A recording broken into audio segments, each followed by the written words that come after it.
Genoa City is never short on drama, but even for longtime fans of The Young and the Restless, the latest spoilers promise a jaw-dropping twist that will send shockwaves through the Newman family. Nikki Newman, the matriarch who has weathered every storm from kidnappings to relapses, is about to receive surprising news that may change everything she thought she knew about her past. And it all circles back to one name that fans haven't heard in years: Dylan McAvoy. Please subscribe to my YouTube channel. Could it really be true? Could Nikki's son, long believed to be living far away under the radar, be making his long-awaited return to Genoa City? The whispers are getting louder and the clues are impossible to ignore. Let's dive deep into the speculation, secrets, and emotional storms waiting to erupt. A mysterious message shakes Nikki's world. It all begins on a quiet morning at the Newman Ranch. Nikki, in her usual grace and composure, is reviewing business matters and preparing for yet another Newman family event, one of those lavish gatherings where secrets always find their way to the surface. But the calm is shattered when she receives a cryptic message. The note, delivered in a plain envelope without a return address, contains only a few words. "I'm sorry for leaving the way I did. Tell Mom I'm coming home soon." At first, Nikki assumes it's some cruel prank. After all, she's dealt with her fair share of manipulations over the years, from Victor's rivals to unstable figures from her own past. But there's something about the handwriting, something achingly familiar, that stops her in her tracks. Her hands tremble as she whispers the name she hasn't spoken in years: Dylan. The possibility seems impossible. Dylan McAvoy, her son with the late Ian Ward, disappeared years ago after entering witness protection. Last anyone knew, he had cut off all contact to protect himself and others from a dangerous drug cartel. He was gone without a trace, and Nikki had been forced to make peace with the idea that she might never see him again. But now, everything has changed. Victor's skepticism and protective instincts. When Nikki shares the letter with Victor, his first reaction is one of disbelief. The mighty Victor Newman has seen countless scams and manipulations over the decades, and his instinct immediately goes into protection mode. "You can't let yourself get pulled into this, Nikki. Someone could be trying to use Dylan's name to get to us," Victor warns, his tone firm but laced with genuine concern. But Nikki can't shake the feeling that this is real. The way the note is written, the subtle phrasing, it sounds exactly like something Dylan would say. And deep down, a mother's heart knows when her child is reaching out. Victor, though outwardly dismissive, secretly orders his own investigation. He puts his private security team on the case, determined to find out who sent the message. The results that come back a few days later only deepen the mystery. The handwriting matches Dylan's exactly. The ink, the paper, even the fold pattern, all consistent with someone who recently purchased supplies from a small-town post office in northern Michigan. It's a small lead, but it's enough to send the Newman family into emotional chaos. The return that stirs old wounds. As word spreads quietly through Genoa City, reactions vary. Sharon, who once shared a deep love with Dylan, finds herself torn. Her marriage to Nick is long over, and her life has been a roller coaster of heartbreak and healing. When she learns about the message, she's flooded with conflicting emotions. Please subscribe to my YouTube channel. If it's really Dylan, what will that mean for all of us? She confides to Mariah, tears in her eyes. Mariah, ever the realist, tries to ground her mother. "Mom, if he's coming back, there's a reason. People don't just resurface after years in hiding unless something's forcing their hand." The question lingers: what could drive Dylan out of the shadows now, after all this time? Clues from the past, and a dangerous connection. Detective Chance Chancellor steps in to assist with the investigation, curious about the mysterious re-emergence of a man who once served alongside him. Together with Sharon and Nikki, he pieces together a timeline that doesn't quite add up. Dylan had supposedly been living under a new identity, far from Genoa City, protected by the FBI. But recent chatter from law enforcement circles suggests that one of the criminals connected to his original undercover case has escaped custody. Could Dylan's message be a warning? Could he be in danger, or worse, bringing danger home? Nikki refuses to believe that her son would put her or anyone else at risk. But as strange figures begin appearing around the ranch, and as Victor's investigators report someone following Nikki's car, the tension escalates. Flashbacks and regrets.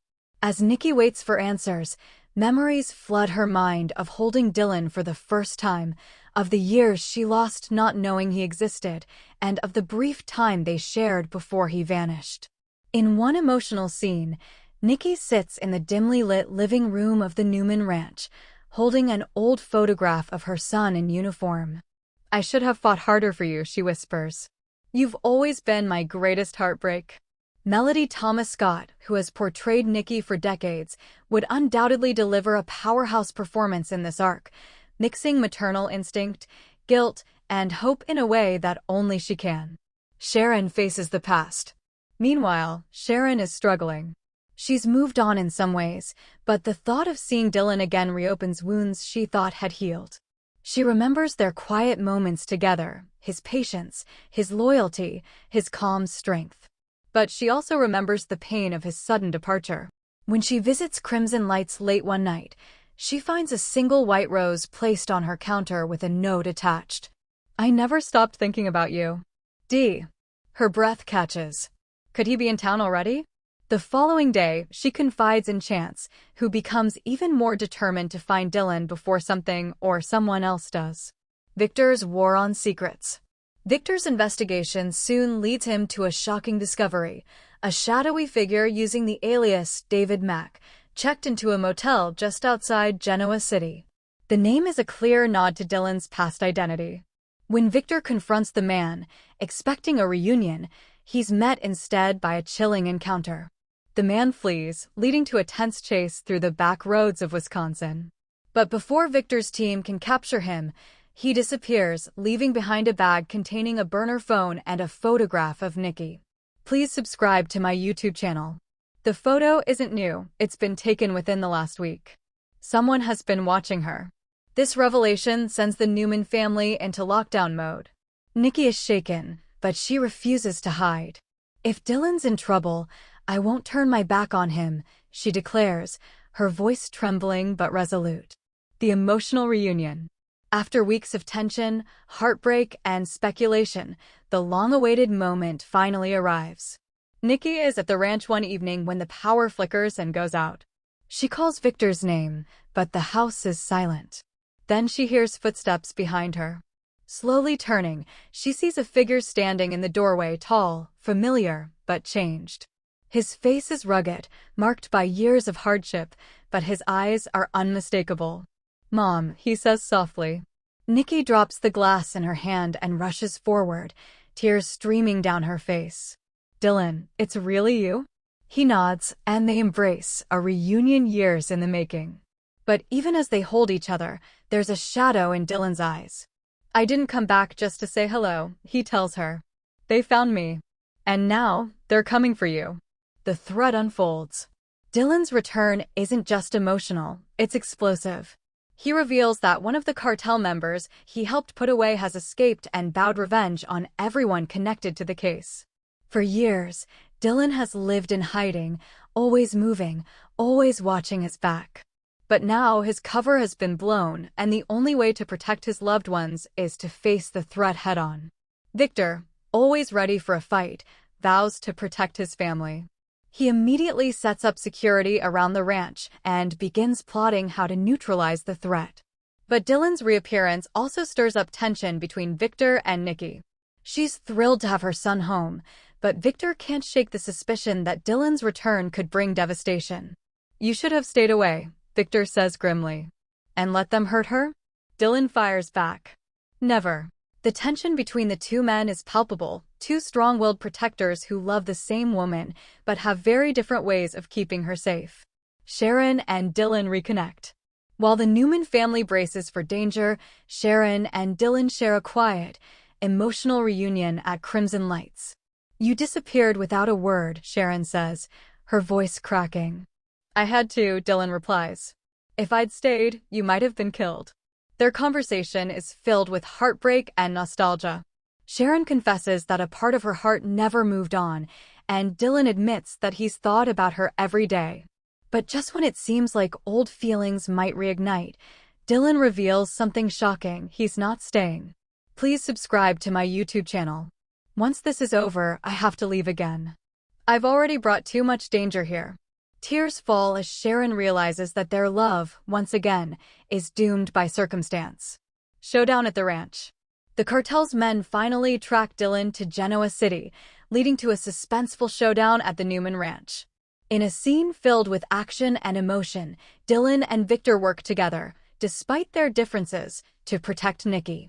Shots are fired, windows shatter, and for a tense few moments, it seems like the Newman dynasty might fall. But Dylan, trained and fearless, manages to outsmart the attackers. With Chance's help, they subdue the intruders and hand them over to the authorities. After the chaos settles, Nikki clings to her son, refusing to let go. "You're home now," she whispers. "For now," Dylan replies, looking into the distance. The aftermath and a glimmer of hope. In the days that follow, Genoa City slowly returns to normal, or as normal as it ever gets. Dylan decides to stay in town temporarily to help with the fallout, though he warns that his life can never be what it once was. Victor, in a rare moment of softness, acknowledges his respect for Dylan's bravery. "You protected this family," he admits. "And for that, you'll always have my gratitude." Meanwhile, Sharon and Dylan share one final moment, a promise, perhaps, of something more down the line. "If you ever need a place to come home to," she says. "I already know where that is," he replies with a faint smile. As the episode ends, Nikki stands on the porch of the Newman Ranch, watching her son from afar. The sun sets over the horizon, painting the sky in hues of gold and red, a symbol of endings and new beginnings. She whispers to herself, her voice soft but filled with hope. Maybe miracles do happen after all. Final thoughts. If these Young and the Restless spoilers come true, fans are in for an emotional roller coaster. The potential return of Dylan McAvoy would not only shake up the Newman family dynamics, but also open endless storylines, from rekindled romances with Sharon to tense showdowns with Victor, to deep healing moments between mother and son. And for longtime viewers, it would be a full-circle moment, Nikki getting back the son she thought she'd lost forever. In Genoa City, no secret stays buried forever, and no family reunion comes without a price. Subscribe the channel to get such videos.